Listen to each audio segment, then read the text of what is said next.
लोग से बड़ा चोर मेरा हरदी गाना चुरा लीजिए, मरद हबकलोई चुरा लिया, जल्दी जल्दी ऑडियो छोड़ो। तुम लोग से तो बड़ा चोर कोई हो ही नहीं सकता है। वीडियो देखिए आप लोग। हाँ, 5 महीना पहले गाना जब रिलीज शूटिंग कैले बनी जा, कहा तहार वीडियो कहा ना छूट गई ना दला का वीडियो एडिटर गाना शूटिंग पैसा मिला, जल्दी जल्दी में गाना में तो गा दिला आवलो, हरदियो गा दिला, बाद में शूटिंग कैले लोग पूरा पानी में भींज भींज के बुझाता बतासा भइल बा। वीडियो छोड़ेला, अब शूटिंग होला 4 दिन बाद छूटला के चोरा के ऑडियो छोड़ दो, अब फिर 5 दिन बाद शूटिंग करो। खेसारी भैया को बोल रहे थे राइट में लोग की चोर है, तो तुम्हारा राइटर चोर है।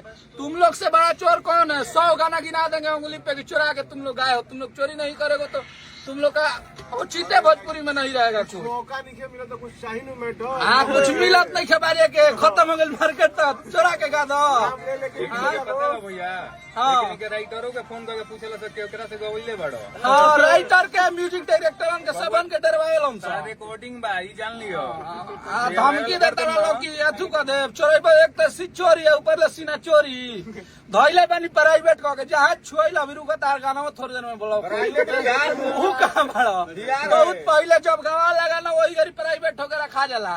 एजा हमनी के गाना कैसे हरदी ब्लॉक हो गई, लास्ट में पूरा मैनेज भइल, लास्ट में पूरा दुनिया लोग के फोन आई कि खोल दीजिए भैया जाने दीजिए, तो आदमी ये करके चलिए भोजपुरी में रहना है तो क्या करना। कारण 1 मिलियन गईल कि ना गईल है, 100 मिलियन पहुंचल 1.5 मिलियन। आप लोग देखिए कि ऐसे ऐसे लोग बताइए खेसारी भैया को चोर बोल रहे हैं, जो खुद चोरी कर रहा है, जो खुद गाना चोरा के गा रहा है, हम लोग का ऑडियो उसके पास पहुंच गया है।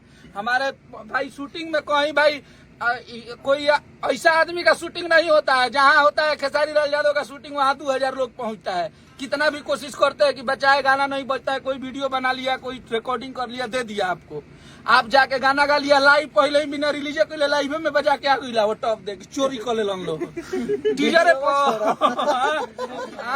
बजा के पहले मैंने खेसारी लाल यादव के नीचे गिराने के लिए कोई कसर नहीं छोड़ना है, सब कुछ कर देना है खेसारी लाल यादव को, मतलब लोगों के नजर में बता देना है।